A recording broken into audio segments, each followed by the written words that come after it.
ఈ పరలోకపు తండ్రి ఈ రోజు రాత్రి నీతో మాట్లాడుతున్నాడు. I am your father. నేనే నీ తండ్రిని. I'm there for you. నేను నీ కోసం ఉన్నాను. నువ్వంటే నాకు ఎంత ముద్దో తెలుసా. నిన్ను చూడకుండా ఒక్కరోజు కూడా ఉండలేను నేను. నువ్వు మాట్లాడుతుంటే నాకు అదేదో వైలెన్స్ భాషనట్లు ఉంటుంది.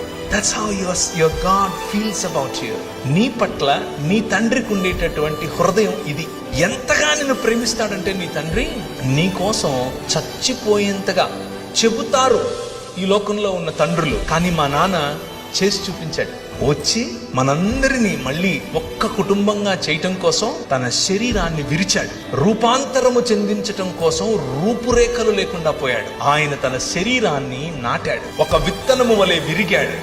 ఒక విత్తనము వలె ఆయన పగిలాడు. దున్నబడినటువంటి ఆయన శరీరం నాటబడిన తర్వాత 2 దినములైన తర్వాత 3వ దినమున యెహోవా సముఖమందు మనము జీవించినట్లు ఆయన మరణాన్ని చంపి తిరిగి లేచాడు. That is your father.